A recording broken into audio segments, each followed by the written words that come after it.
Salut à tous, Marc-Olivier Chulet, doctorant en psychoéducation. Ces temps, je vous parle de comment est-ce qu'on va essayer d'intégrer tous les groupes de personnes dans Myelin, histoire d'utiliser l'expertise de tout le monde pour développer un outil qui soit encore meilleur. Cette fois, je m'adresse aux intervenants. Et j'adore ça parce que les intervenants sont un élément clé de Myelin. C'est eux qui vont faire en sorte que notre outil soit réellement utile et soit pas juste un beau projet qui est beau sur papier ou du paysage de nuages. Et pour ça, il y a évidemment plein de choses que vous pouvez apporter, mais il y a deux choses sur lesquelles on a particulièrement besoin de vous. Premièrement, sur chaque page, difficulté à prononcer visiblement, il y a une façon de faire des rétroactions.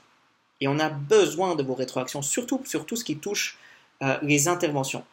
Vous pouvez nous dire, hey, c'est pas comme ça que ça marche dans la vraie vie, c'est pas comme ça qu'on le fait en pratique, il y a tel aspect qu'il faut approfondir, il y a tel aspect qu'il faut éclaircir, j'ai d'autres questions sur un aspect de ce que vous parlez. Toutes ces informations-là, ça qui va nous permettre de faire que notre texte soit vraiment utile.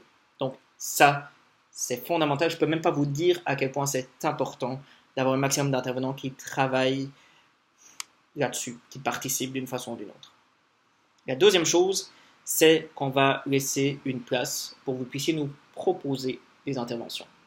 Car, bien sûr, il y a beaucoup de choses qui ont été effectuées dans la recherche, mais il y a beaucoup de choses qui n'ont pas eu de recherche dessus, mais que vous avez dû développer. Un exemple que je prends souvent, c'est par exemple pour aider un enfant à aller aux toilettes.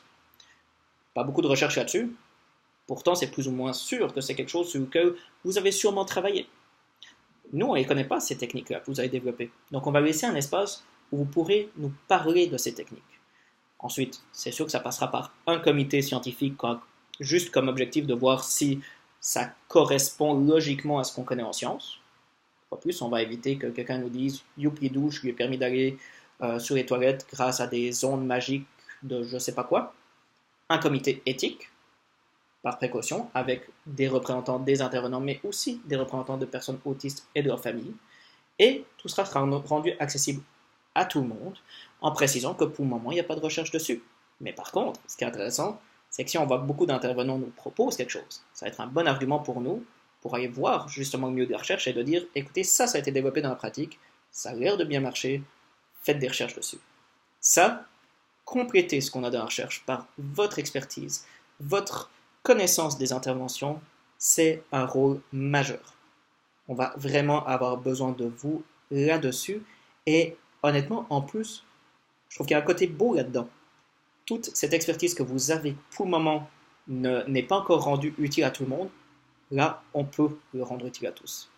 Donc, évidemment, j'ai encore beaucoup d'autres idées et mon équipe a encore plus d'idées sur comment vous intégrer dans tout ce travail-là. Puis, si vous en avez, n'hésitez surtout pas à nous écrire. Mais les deux premières choses vont être ça, faire des feedbacks sur ce que vous lisez et nous proposer des interventions. Voilà, j'ai vraiment hâte de vous faire découvrir le projet de façon plus concrète. D'ici là, bye bye!